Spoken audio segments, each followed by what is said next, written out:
आपण निर्माण केलं आहे आणि या महामंडळाची सुरुवात झालेली आहे। हे रोज कमवणारे रोज खाणारे ज्यांचं हातावर पोट आहे अशा लाखो लोकांसाठी महाराष्ट्र सरकारने एक कल्याणकारी महामंडळ केलेलं आहे। या महामंडळाच्या माध्यमातून परिवाराचं विमा संरक्षण, त्यांना मोफत उपचार, त्याचबरोबर त्यांच्या मुलांचं शिक्षण, त्यांच्या मुलांना स्कॉलरशिप, त्यांच्या मुलांना उच्च शिक्षण घ्यायचं असेल तर योजना, त्याचबरोबर प्रशिक्षण स्किल डेव्हलपमेंटच्या माध्यमातून प्रशिक्षण दिलं जाईल, त्यांना नोकऱ्या दिल्या जातील। त्याचबरोबर मुख्यमंत्री स्वयंरोजगार योजनेमधून देखील त्यांना स्वतःचा रोजगार करता येईल, व्यवसाय करता येईल। त्याचबरोबर मोठ्या प्रमाणावर या टॅक्सी रिक्षा ड्रायव्हरचे जे काही मुलं आहेत, जे शिकलेली आहेत, स्किल्ड आहेत, त्यांना देखील नोकऱ्या देण्यासाठी आज आपण जर्मनीबरोबर एक करार केला आहे। 4 लाख लोकांना नोकऱ्यांची तिकडे जागा आहे आणि त्यामुळे त्याचा देखील फायदा होईल।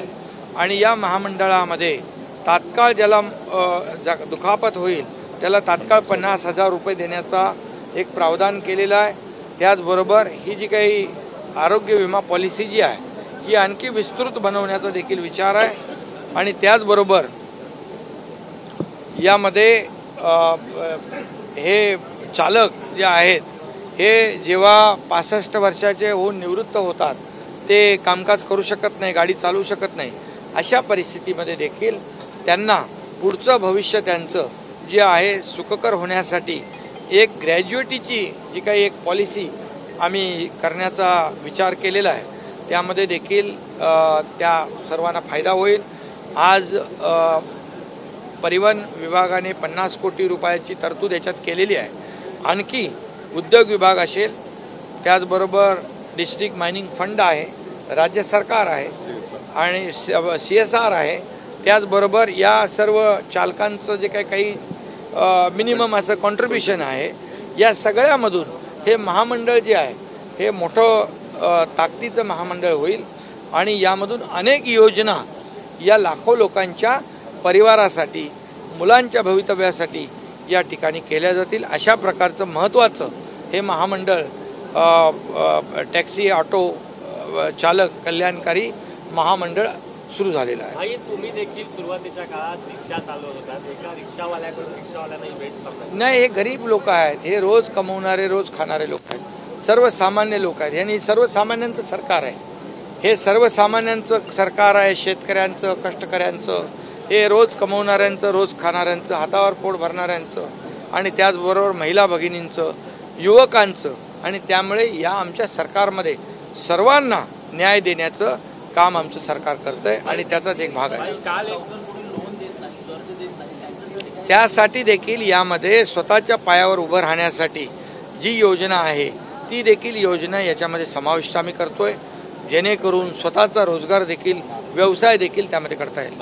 आपण जर बघितलं तर शिवस्मारकाचा मुद्दा सध्या होतोय। बाळासाहेब ठाकरेंच्या स्मारकाच्या ठिकाणी काही उभाटाचे नेते जाऊन बघून आले, नेमकं त्यांना काय सिद्ध करायचं नाही। जेव्हा ते सरकारमध्ये असताना त्यांना बाळासाहेबांच्या बद्दल काही करता आलं नाही, परंतु आमच्या सरकारने बाळासाहेबांच्या नावाने समृद्धी हायवे असेल, बाळासाहेबांचं जे तैलचित्र सेंट्रल हॉलमध्ये लावण्याचा विषय असेल, आज बाळासाहेबांचं स्मारक युद्ध पातळीवर आम्ही पुढे नेतोय। हे अशा अनेक योजना ज्या आहेत बाळासाहेबांच्या नावाच्या आम्ही या ठिकाणी सुरू केलेल्या आहेत। त्यामुळे आता बाळासाहेबांच्या विचारांचंच हे सरकार आहे आणि आपल्याला माहीत आहे बाळासाहेबांच्या विचारांच्या सरकारला या महाराष्ट्रातल्या लोकांनी पाठिंबा दिलेला आहे। जे आज बाळासाहेबांचं नाव घेत आहेत त्यांचं जे काही वोट शेअर आहे 42% आहे, आमचा 48% आहे। लोकांनी बाळासाहेबांच्या विचाराला प्राधान्य दिलेलं आहे। त्यामुळे त्यांना जी मिळालेली मतं आहेत, जी वोट बँकेची किंबहुना एक अफवा पसरवून या ठिकाणी खोटं नरेटिव्ह पसरवून ही मिळालेली मतं ही तात्पुरती आहेत, पण खरं शिवसेनेचा मूळ गाभा आहे शिवसेनेचा मूळ वोटर आहे, हा वोटर जो आहे आज धनुष्यबाणाकडे आलेला आहे, त्यामुळेच त्यांच्या पायाखालची वाळू सरकलेली आहे। यूबीटी कहीं ना कहीं ईवीएम के बारे में गलत अफवाह फैला रही है। यूबीटी कहीं ना कहीं ईवीएम के बारे में गलत अफवाह फैला रही है। देखिए, यूबीटी जब हर समय जब उनके फेवर में जब निर्णय होता है तब वो संस्था अच्छी होती है, वो इलेक्शन कमीशन अच्छा होता है, वो न्यायालय अच्छा होता है, जब जीतते हैं तो ईवीएम अच्छी होती है। अभी एक ईवीएम के ऊपर वो लोग ऑब्जेक्शन लिया है। अभी जहाँ पर वो लोग की जीत हुई है वो ईवीएम सही है और जो जहाँ पर हार हुई है वो ईवीएम गलत है।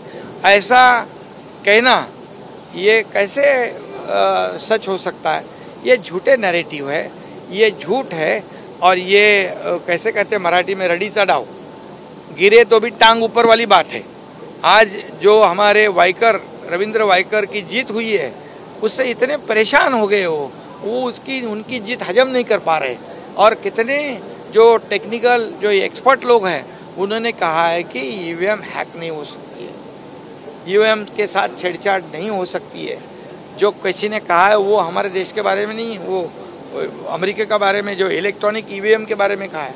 ये तो इसमें इंटरनेट भी नहीं, इसमें ओटीपी भी नहीं, इसमें कोई भी छेड़छाड़ नहीं कर सकता। कोई भी डिवाइस ये ईवीएम के साथ छेड़छाड़ नहीं कर सकता है क्योंकि ये बहुत ही सिक्योर है। और इतना ही मैं कहूँगा, जहाँ उनकी जीत हुई है वो क्या ईवीएम वो भी गलत थे, फिर तो उनको इस्तीफा देना पड़ेगा, फिर से चुनाव को सामने जाना पड़ेगा।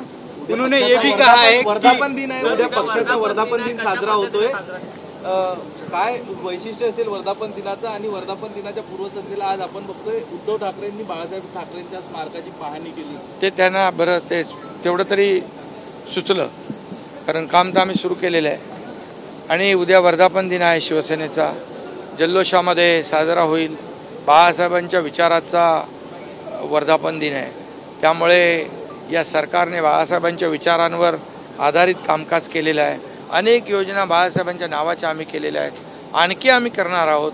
या राज्याचा सर्वांगीण विकास, गोरगरिबाला न्याय देण्याचं काम आम्ही करतोय। आणि बाळासाहेब देखील या सर्वसामान्य लोकांच्या पाठीशी उभे राहायचे।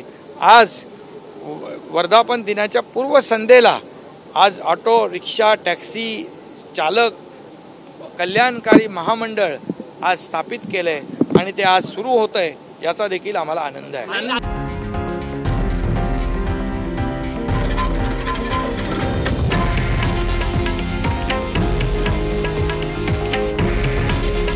हे आहे देशातील नंबर 1 न्यूज नेटवर्क आणि आपण पाहत आहात TV9 मराठी।